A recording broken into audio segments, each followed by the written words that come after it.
with Pearl Harbor igniting the fire in the belly of the beast that was the United States military. World War II had made its way to the Pacific, bringing in more parties to the bloody struggle and creating a whole new theatre of conflict.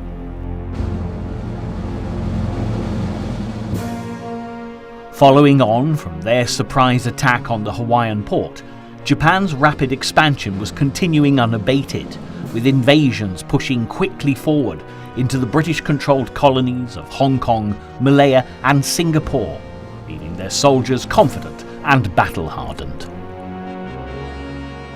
As the fighting continued throughout the early parts of 1942, the Empire of the Rising Sun expanded their defensive perimeter towards Australia. In the northeast, they began closing in on US territory. In these months, Japan saw their greatest victories and the Allies' many losses. But while it was a dominant period for the Imperial forces, it was also the beginning of the end, as it saw the Allied armies gradually increasing their levels of resistance to a point that the Axis enemies could not stand up to. While the window of opportunity before the US rebuilt their navy was exploited by the Empire to indiscriminately bomb and shell Allied fortifications and citadels, their first point of attack was Hong Kong, which fell to Axis troops on Christmas Day 1941.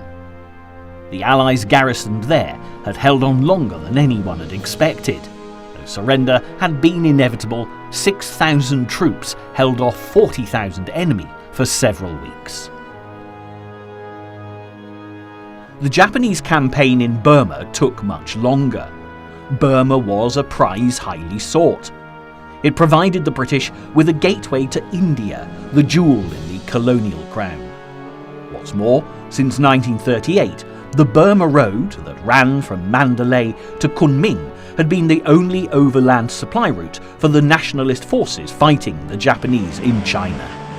With China joining the Allies and declaring war on Germany, Italy and Japan, the American General Joseph Stilwell, Vinegar Joe as he was known, joined the Chinese nationalist leader Chiang Kai-shek as his chief of staff. Though they were successful in repulsing a Japanese attack in China on January the 15th, their success was short-lived. The Japanese were already in Burma. They did not let the dense jungle hinder their ambitions. Where roads were blocked, they simply took to the undergrowth. British-trained Burmese forces were unable to halt their advance. In the Commonwealth of the Philippines, the Allied forces were commanded by General Douglas MacArthur. The Philippines had been officially made a territory of the United States as far back as 1902. However, despite their firm entrenchment in the locale, American forces found holding on to this colony far from easy. Defending the thousands of islands that comprised the Philippines was a nightmare. They lay 8,000 miles from the American west coast, but only 200 miles from Japanese-held Formosa.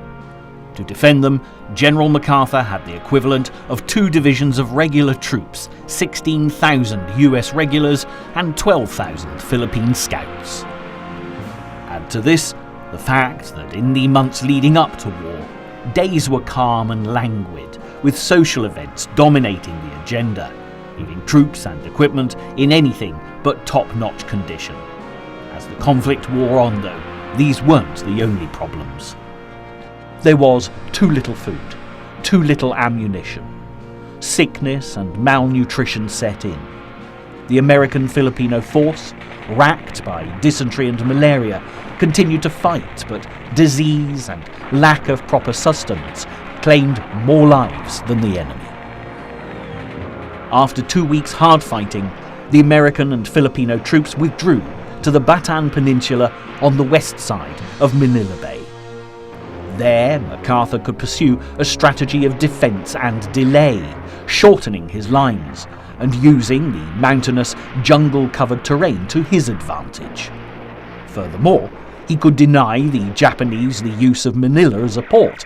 Perhaps he could even hold out long enough for a relief force to be mounted in the United States. But it wasn't just bullets and shells the Allies were faced with. The Japanese launched a propaganda war in the skies over the Philippines, dropping thousands of leaflets on Allied troops, insisting they had no hope, pressing for their surrender. But there was no capitulation. By March, it was clear that relief from the United States main forces would not be coming. MacArthur was given the order by President Roosevelt to leave the islands and take command of operations in the Southwest Pacific. He begrudgingly complied.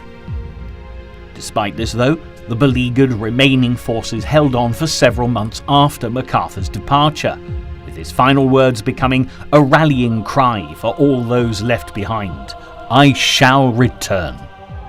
However, his leaving the embattled island was anything but easy. On March the 12th, he boarded a motor torpedo boat under new orders to take command of the communication lines between Australia and America that were now coming under threat.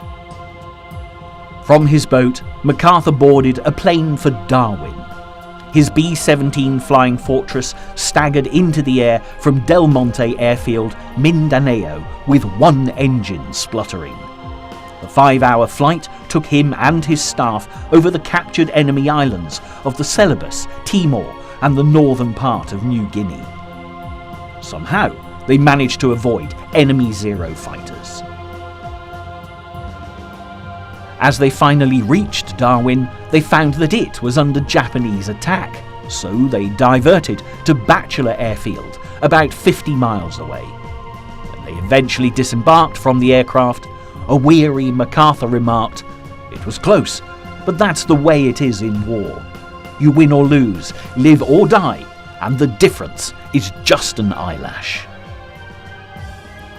Some US Navy officers had given MacArthur only a 1 in 5 chance of escaping the Philippines.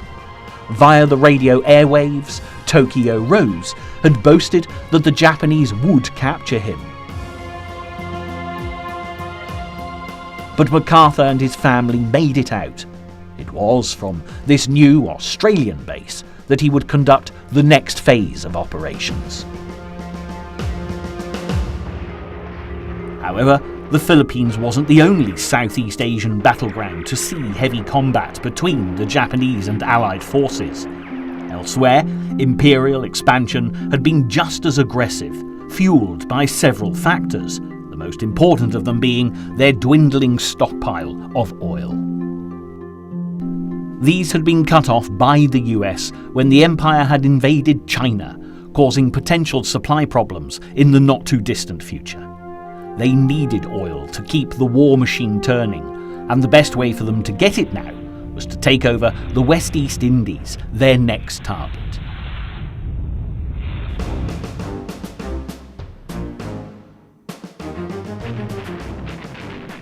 Japanese troops had first landed in Sumatra early February.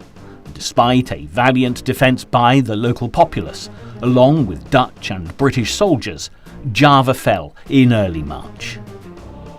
Continuing their advance through this region, Imperial forces were also making their way across the jungles of Malaya to another important target, Singapore. The British had been in residence since 1819, when Sir Thomas Stamford Bingley Raffles founded a trading post there. It soon became a valuable British outpost, and Singapore's rapid growth and importance to the British East India Company ensured that the British were there to stay. In 1824, the status of Singapore as a British possession was cemented in an Anglo-Dutch treaty that divided the Malay archipelago between the two colonial powers, the British controlling the area north of the Straits of Malacca, including Penang, Malacca and Singapore, whilst the area south of the Straits was assigned to the Dutch. In 1940, as First Lord of the Admiralty, Winston Churchill had been responsible for Singapore's defences. He was convinced that should the island be attacked, it would be by sea. He informed his cabinet colleagues that Singapore is a fortress armed with 5 15-inch guns and garrisoned by 20,000 men. It could only be taken after a siege by an army of at least 50,000. Furthermore, he noted that Singapore was as far from Japan as New York was from Southampton. He thought it impossible to maintain men and munitions over such a distance.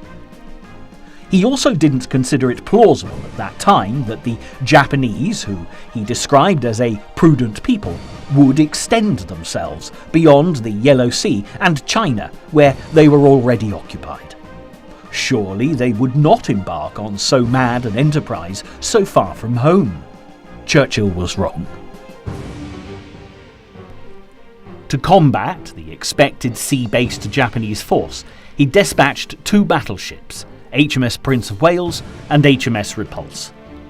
The Prince was a King George V class battleship which had a brief but active career, its hand in the sinking of the Bismarck being the highlight of its war service.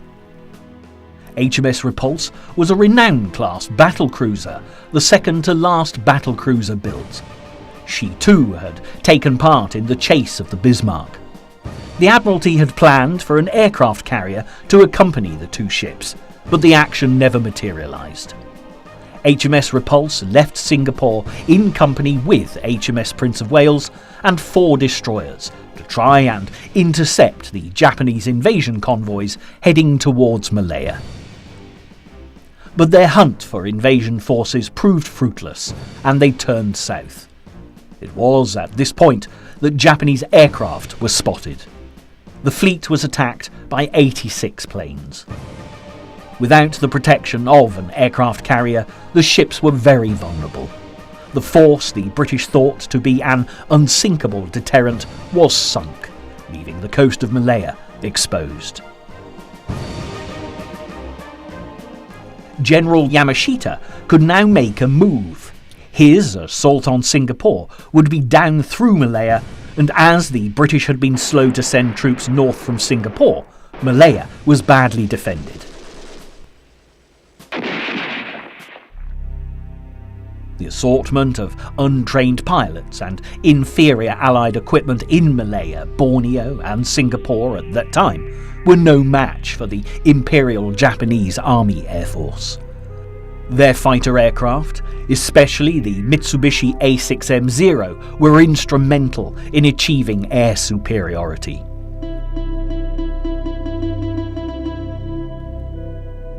It wasn't long before Allied forces began falling back. After a 54-day campaign against Japanese troops, they could no longer hold back the tide, and the Axis soldiers began a steady march that was closing in on Singapore. The defence of this colony lay under the command of Lieutenant General Arthur Percival, who'd roughly 100,000 military personnel from Australia, Great Britain and India at his disposal. This was more than 3 times that of the opposing Japanese commander, General Yamashita. Later in life, Yamashita would recall his thoughts on his invasion plan and what a nervous time it was for him and his men. My attack on Singapore was a bluff that worked. I had 30,000 men and was outnumbered more than 3 to 1. I knew that if I had to fight for long for Singapore, I would be beaten. That is why the surrender had to be at once. I was very frightened all the time that the British would discover our numerical weakness and lack of supplies and force me into disastrous street fighting. The Japanese strategy was a wily one. At midnight on the 7th of February, Japanese troops landed unopposed on Singapore's northeast coast, and they gave the impression of an impending attack from that direction. However, the next day, they began a strategic air and artillery attack on the northwest coast instead. By 9:30 that night, the first Japanese amphibious assault on Singapore was launched. Undeterred by heavy casualties suffered from Australian machine gunners, wave upon wave of Japanese troops landed successfully. By midnight, the Australian defence was broken. Despite a clever plan to turn the naval defence guns against the invading Japanese, casualties on the Imperial side remained low, as the only rounds available were armour-piercing, designed to puncture ship hulls. If high-explosive shells had been to hand, the outcome of this invasion may have been a lot different.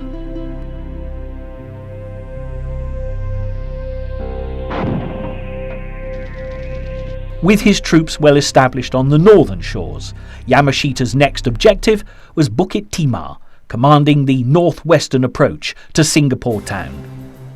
Yamashita called upon Percival to surrender, but Percival had strict orders to fight till the end. A bitter battle was fought where the Japanese 18th Division faced the 1st and 2nd Battalions of the Malay Regiment, supported by men from the Australian forces. The Allies fought stubbornly and kept the Japanese onslaught at bay until the midnight of 12th of February. But as the odds grew too great, the Malay Regiment retreated. Up on Bukit Chandu, Allied soldiers ran out of ammunition but refused to give up. They engaged the Japanese in hand-to-hand combat, but it was no use. By the afternoon of 14th of February, Bukit Chandu was taken. By this time, the Japanese advance had forced British troops to fall back to a perimeter around the municipality. This was their last defence. Around this, the Japanese converged. The end was imminent. With water supplies falling to critical levels along with the last reserves of food, ammunition and fuel, General Arthur Percival made the decision to surrender the island to General Yamashita. He did so in an abandoned Ford motor factory with a final message to his superiors stating, "All ranks have done their best."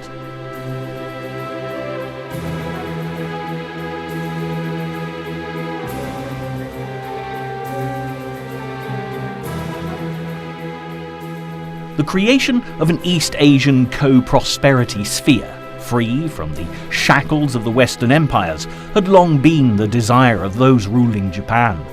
By April 1942, it seemed that the empire of the rising sun was vaster than it had ever been before. The war in Southeast Asia and the Pacific had been highly successful, and the Japanese were now in control of the most strategically important parts of the Chinese coast and had occupied Malaya, Thailand, the Dutch East Indies and most of Burma. In the Pacific they held Wake Island, New Britain, the Gilbert Islands and Guam, and while the drive to seize new territory continued, the outlook was grim for the Allies. In the first few months of the war with Japan, valuable British and American outposts had swiftly fallen to the invading forces, and thousands of people were now prisoners of war, helplessly caught behind enemy lines.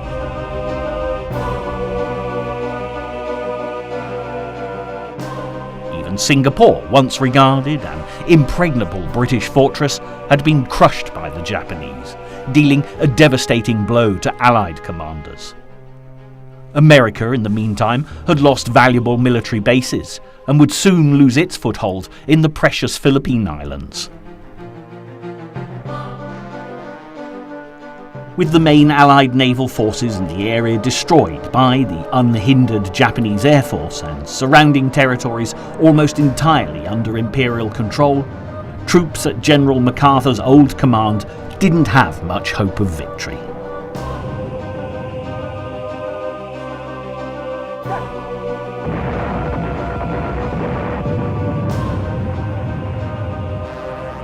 When the Japanese launched their new air and artillery assault, breaking through Allied defences, the men who were worn out from malnutrition, sickness and combat fatigue were too weak to counterattack and surrendered.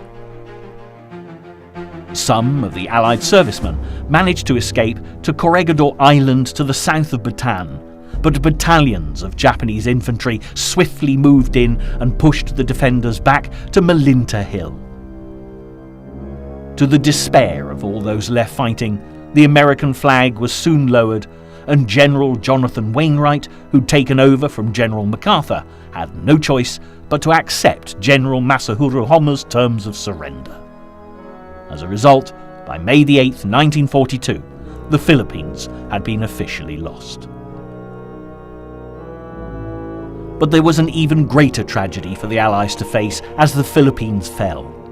The Japanese had captured 80,000 Allied prisoners, all of whom needed to be transported to prison camps, and faced with such a huge task, it was decided they should walk 60 miles to a railhead at San Fernando. What was soon dubbed the Bataan Death March began on April the 10th, and it proved to be a terrible ordeal for the men who were already malnourished and sick. Thousands lost their lives as a result of exhaustion, hunger, dehydration and sickness, while many others were brutally murdered by their captors. It was a stark warning that going to war with Japan would be costly in terms of casualties, as the POWs were treated with bitter contempt by the Japanese soldiers, who regarded surrender as dishonourable. While the American war machine was still recovering from its blow at Pearl Harbor, it had begun to get back on its feet and was preparing for the next round. As news of the treatment of the men at Bataan reached the US, the public were galvanized beyond their already patriotic state. The resolve of the Allies to crush the Japanese was now more determined than ever, and President Roosevelt had already set in motion plans to strike at the very heart of Japan by bombing its capital city, Tokyo. After the attack on Pearl Harbor, Roosevelt had been keen to restore public morale. In light of the later events in the Philippines, he was now eager to demonstrate to the Americans and the people of Japan that the Empire of the Rising Sun was not invulnerable to attack.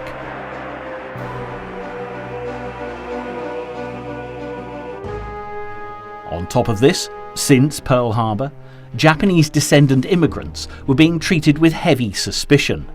Many items of contraband were seized from anyone described as an enemy alien. This included shortwave radios, cameras, binoculars, and various weapons such as hunting knives and the dynamite used by farmers to clear land. Los Angeles Congressman Leland Ford wrote, "I do not believe that we could be any too strict in our consideration of the Japanese in the face of the treacherous way in which they do things."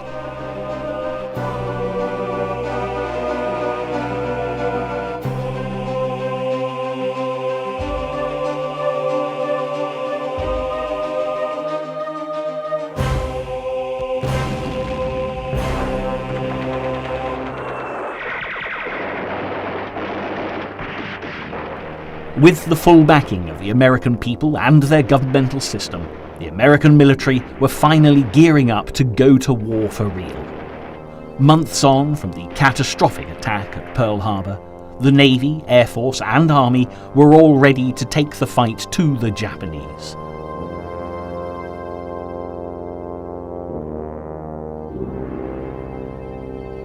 The seemingly unstoppable force of the Empire of the Rising Sun was about to meet head-on the seemingly immovable object of the United States.